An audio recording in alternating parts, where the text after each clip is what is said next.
মরহুম শেখ মুজিবুর রহমানের আগরতলা ষড়যন্ত্রের মামলা থেকে মুক্তির জন্য সবচেয়ে বেশি অর্থ যোগান দিয়েছিল তৎকালীন পাকিস্তান আমলে জামাত ইসলামী। মাননীয় স্পিকার, তাই জামাত ইসলামের ইতিহাস হচ্ছে মানুষের অধিকার প্রতিষ্ঠার ইতিহাস। জামাত ইসলামের ইতিহাস হচ্ছে গণতন্ত্র প্রতিষ্ঠার ইতিহাস। জামাত ইসলামীকে আপনারা বারবার অনেক তকমা দিয়েছিলেন, কোন তকমায় জনগণ বিশ্বাস করে নাই।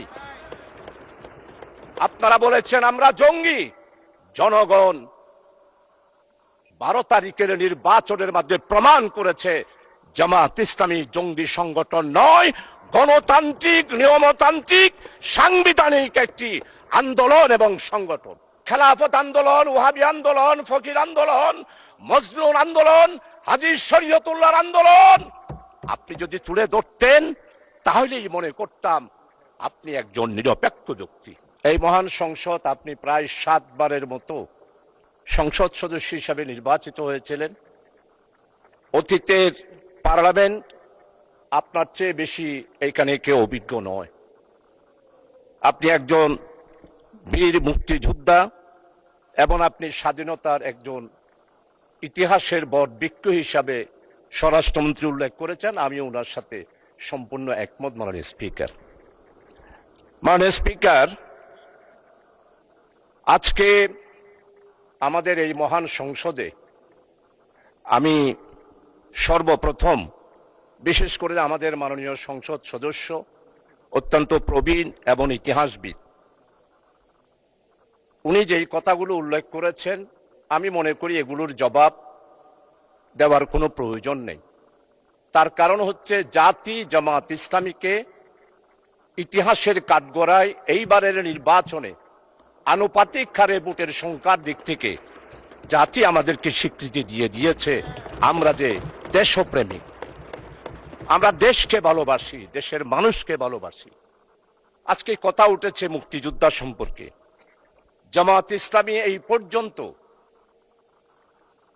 স্বাধীনতার ইতিহাস সম্পর্কে জামাত ইসলামীর পক্ষ থেকে স্পষ্ট বক্তব্য দিয়ে দেওয়া হয়েছে। মাননীয় স্পিকার, তাই এই মহান সংসদে মেহেরবানি করে দয়া করে অতীতের ইতিহাস নিয়ে বর্তমান এই জামাত ইসলামীকে বিশ্লেষণ করে জামাত ইসলামীকে দোষারোপ করার চেষ্টা করা আমার মনে হয় মোটেই ঠিক হবে না।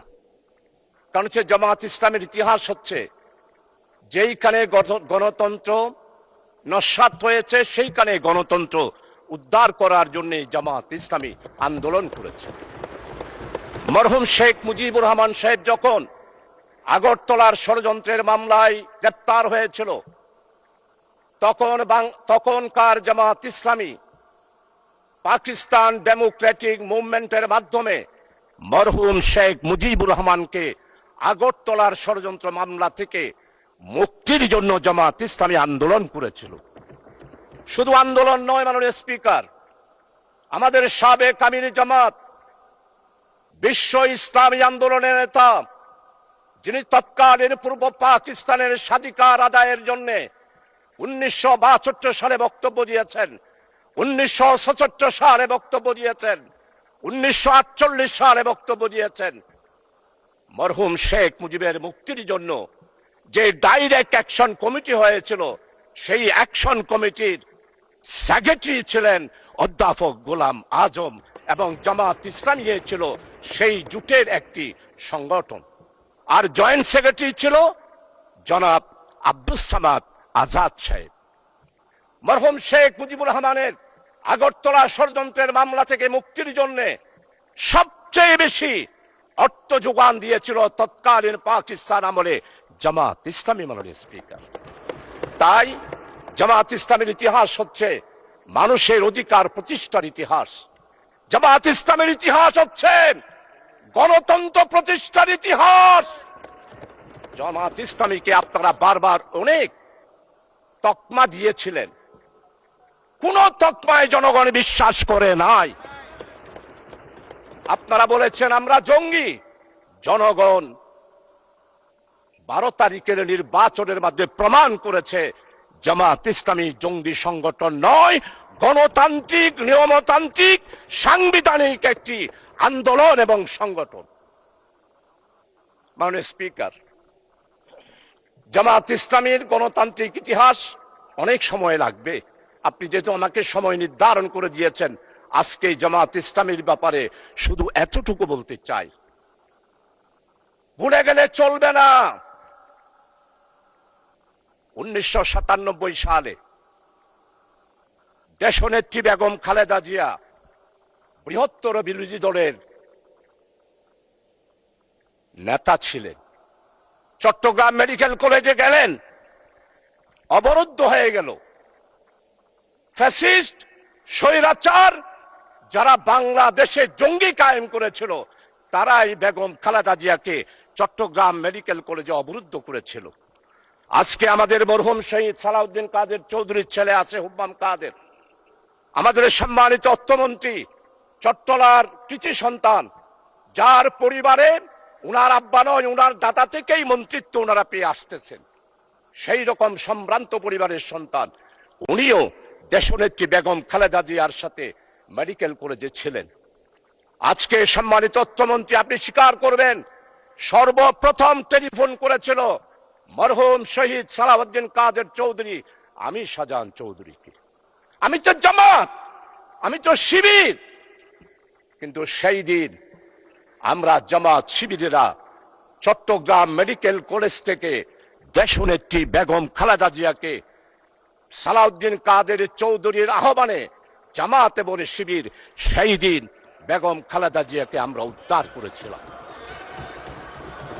মাননীয় স্পিকার, আজকে স্বাধীনতার কথা বলা হয়, সর্বপ্রথম একটি মাত্র রাজনৈতিক দল পূর্ব পাকিস্তানের স্বাধিকার কোন পথে আসবে এই ব্যাপারে সর্বপ্রথম পূর্ব পাকিস্তান থেকে যিনি বক্তব্য দিয়েছিলেন তিনি হচ্ছেন প্রফেসর গোলাম আজম। 1970 সালের নির্বাচন হলো, নির্বাচনের পর সর্বপ্রথম একটি রাজনৈতিক দলের পক্ষ থেকে সমস্ত পত্রিকা সাক্ষী transfer to power Sheikh Mujibur Rahman professor Golam Azam বক্তব্য দিয়েছিলেন। আমরাই সেদিন বলেছিলাম সংখ্যাগরিষ্ঠতা হিসাবে আওয়ামী লীগ যেহেতু জনগণ রায় দিয়েছে, তাই শেখ মুজিবের হাতেই ক্ষমতা হস্তান্তর করুন। আজকে সম্মানিত আমার অত্যন্ত পরম মুরব্বী ইতিহাসবিদ, আমি ওনার ফেসবুকে সব বক্তব্য শুনি, ওনার মনের ভিতর অনেক আবেগ। 1757 সালের ইতিহাস আপনি তুলে ধরেছেন, পাল বংশের ইতিহাস তুলে ধরেছেন, কিন্তু আপনি কি ফরাজি আন্দোলন, ফকির আন্দোলন, খেলাফত আন্দোলন, ওয়াহাবি আন্দোলন, ওলামায়ে কেরামদের ইতিহাস আপনি তুলে ধরেন নাই? সেই দিন আমাদের খেলাফত আন্দোলন, ওয়াহাবি আন্দোলন, ফকির আন্দোলন, মজলুম আন্দোলন, হাজী শরীয়তুল্লাহর আন্দোলন আপনি যদি তুলে ধরতেন তাহলেই মনে করতাম আপনি একজন নিরপেক্ষ ব্যক্তি। এখন আমার মনে হচ্ছে আপনি নিরপেক্ষ নয়, আপনি শুধু জামাত ইসলামিয়ার মুসলমান আর ইসলামী আন্দোলনকে আঘাত করার জন্যই পার্লামেন্টে বক্তব্য রেখেছে। আমার নেতা, আমাদের অপোজিশনের লিডার, উনি মুক্তিযোদ্ধার পরিবারের সন্তান, শহীদ পরিবারের সন্তান, এটার উপরও আপনি আঘাত করেছেন। আপনার মনের বেদনা আমরা বুঝতে পারি। মাননীয় স্পিকার, জনাব প্রেসিডেন্ট ভাষণ দিয়েছেন, সেই ভাষণের ব্যাপারে মাননীয় সংসদ সদস্যবৃন্দ অনেকেই ওনাকে সাধুবাদ জানিয়েছেন। আমরা এটার বিরোধিতা করি না, কিন্তু আমরা স্পষ্ট বলতে চাই, জনাব প্রেসিডেন্ট, আপনি শপথ ভঙ্গ করেছেন, আপনি জাতিকে বিভ্রান্ত করেছেন। আপনি বলেছেন প্রধানমন্ত্রীর পদত্যাগ আপনার কাছে পৌঁছে নাই, আপনি নাকি সেটা গ্রহণ করেন নাই। তাহলে আপনারাই বিচার করেন সংসদে, একজন প্রেসিডেন্ট শপথ নেওয়ার পর কিভাবে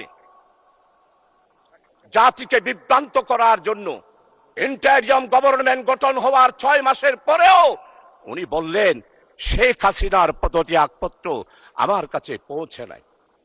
যেই প্রেসিডেন্ট শপথ ভঙ্গ করতে পারে, জাতিকে বিভ্রান্ত করতে পারে, সে আর যেই হবে হোক, প্রেসিডেন্টের চেয়ারকে আমরা স্যালিউট জানাই, প্রেসিডেন্টের চেয়ারকে আমরা সম্মান করি, কিন্তু ব্যক্তি হিসাবে জনাব প্রেসিডেন্ট সাহেব জাতিকে যেই বিভ্রান্ত করে মধ্যবর্তীতে সাধারণ নির্বাচন হওয়ার আগে বাংলাদেশে একটি ষড়যন্ত্রের মাধ্যমে 17 বছরের নির্যাতিত বিএনপি, জামাত, 11 দলীয় জোট, ছাত্রদল, ছাত্র শিবির, আমরা যারা আন্দোলন করে একটা ফসল নিতে চেয়েছিলাম, সেই ফসল নেওয়ার ক্ষেত্রে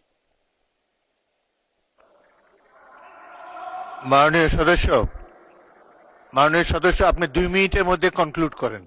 another 2 minutes, 2 মিনিটে শেষ করুন। আচ্ছা ঠিক আছে মাননীয় স্পিকার, আপনার কথা আমি অবশ্যই শেষ করব। মাননীয় স্পিকার, আমাদের নেতৃবৃন্দ আজকে মাওলানা মতিউর রহমান নিজামী নেই, 10 বছর পার্লামেন্টে ছিলেন, আপনি তার সাক্ষী। মাওলানা মতিউর রহমান নিজামী এই পার্লামেন্টে কাকো আঘাত দিয়ে কোনোদিন কথা বলেছে? আমি উনার বক্তব্য লাইব্রেরিতে গিয়ে সবসময় পড়ি, যেমন শাহজিজের বক্তব্য পড়ি, তেমন মাওলানা মতিউর রহমান নিজামী শহীদের বক্তব্য পড়ি। মাননীয় স্পিকার, আজকে মাওলানা মতিউর রহমান নিজামীকে খুঁজে পায় না পার্লামেন্টে।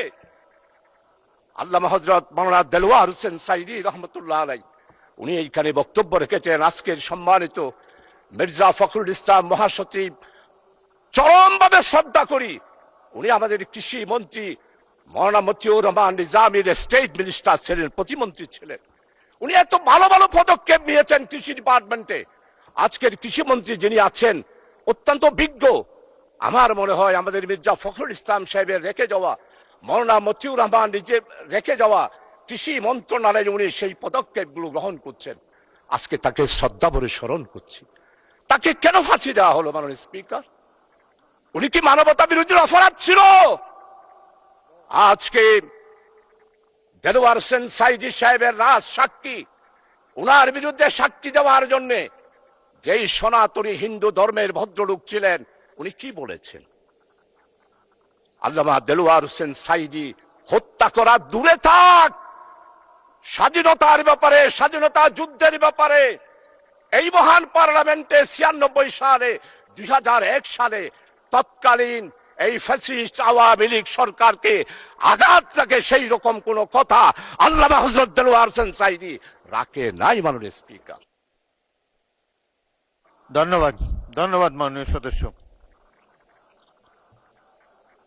ধন্যবাদ। আচ্ছা 1 মিনিট বলেন, 1 মিনিট। মাননীয় স্পিকার, ইনশাআল্লাহ আরেকদিন বলবো, আরেক সময় বলবো।